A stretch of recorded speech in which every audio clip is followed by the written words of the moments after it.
Ano? Radar.ph, Radar. Radar. Opo. Sir, ang question lang, why do you come up po with this, bakit po kayo nag-issue magkaroon po ng ganitong show?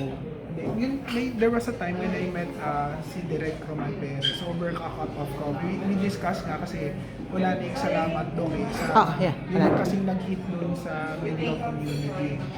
And then sabi ko, ano kayo gumawa tayo ng something like that? Sabi niya maganda may narrative. Okay. Para ma-target na natin yung masa, yung majority ng Pilipino. And then they made a concept, pinakita nila sa akin. Sabi ko, ulit mo ito sige, babudgetan natin. Kasi nga, ang daming colleagues ko yun, di ba yung lockdown sila, gano'n. Kaya lang kasi we thought na dapat, lalo sinuggest nila direct Roman tsaka ng staff na mas maganda yung may narrative para yung pati yung mga younger generation. Mahook sila, subaybayan nila na madaling intindihin. Okay. Sir, what's this? 9 episodes po siya. Nakagawa na kami ng 6. So 6 episodes. Tatakbuhin po niya, depende po. Tama po ba ako? Yeah, depende. Kasi sana swertihin tayo kaya we're asking for help na makakuha kami ng sponsors para magtulungan natin yung show. But we are planning to do a podcast also to support our narrative. Siguro sometime July.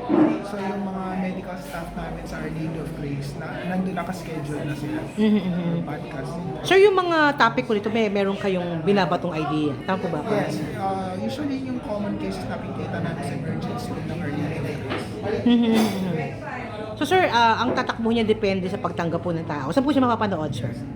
Actually sa YouTube, TikTok, and Facebook, social media siya. Sir, bigyan niyo lang ko ng background po about you. Ano po ba kayo? Doktor kayo doktor po kayo saan? I'm a doctor by profession. Ang specialty ko is family medicine. Okay. Sa United States, ang tawag nila is primary care. Okay. I graduated Doctor of Medicine sa Virgen Milagrosa and I trained family and community medicine sa MCU Hospital. Okay. So, ilang taon na kayong nagdo-doktor po? So, I passed the boards in 2003, more or less 23 years. Tagal na po pala. Ano, sir? 2 decades. How you will describe yung 23 years po niyo bilang doktor? Fulfilling. Ano po yung fulfillment na binibigay sa inyo ng pagiging doktor? Malaki. Although, syempre, hindi ako surgeon. Pag surgeon ka, syempre, mas malaking kita. Oh, yeah, right. Pero kasi, usually, pag nag-duty ako sa emergency room, I also handle the hospital sa admin. Kumikita naman ako, pero hindi naman kasing laki as mag-surgeon ako. So, I have a sense of fulfillment somehow na nakakatulong ako sa tao.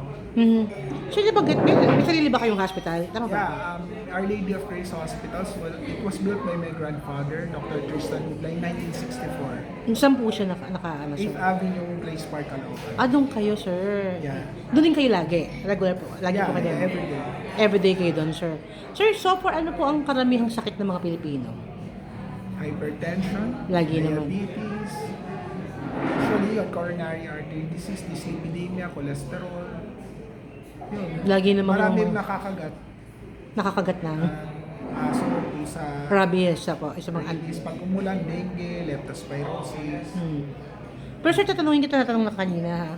So nakikita niyo po ba kamusta naman ang health sa bansa natin? Condition Parang hindi ko, kasi parang as Direk Roman said earlier, parang siya nakatie up sa state ng bansa natin. At ano nakakalungkot po, no? Kasi medyo, itanong ko nga sa inyo kanina, pag daw mahirap, napakahirap magkasakit. Talagang mahirap talaga. What is your reaction on that bilang doktor? Pag sinasabi ng ayaw na namin mapadoktor kasi ang hirap magkasakit, ang mahirap. Nakakalungkot. Kaya nga, kung maayos lang sana yung system natin, tapos lessen yung corruption, I feel na mas malaking matutulong ng PhilHealth. Kasi ngayon, malaki na yung mga case rates Pero I feel talaga, this is just my personal opinion, kung lessen ang corruption kasi parang imposible na walang corruption, di ba? Totoo yun. Malamang siguro baka libre na lahat sa PhilHealth. Sa ibang bansa kasi, alam ko sir, pag nagkasakit ka, di ba? Libre talaga lahat, di ba? Dito parang ang hirap siya, no? At pipila ka ng pagkahaba-haba. Di po ba? Government. So yung ano nyo is private hospital? Yes, it's a private hospital. It's family owned siya. Pero sir, may binaalala ba kayo before na may tinulungan kayo kasi talagang walang kakayahan? mapagamot. Nagre-residency training ako. Usually, yun sa community centers, yes. Wala kayong maalalang something pero tumama sa puso nyo na Nakatulong. nakatulong kayo? Meron naman. Marami sila eh. Paminsan, I think napaano ako ng discount sa hospital namin.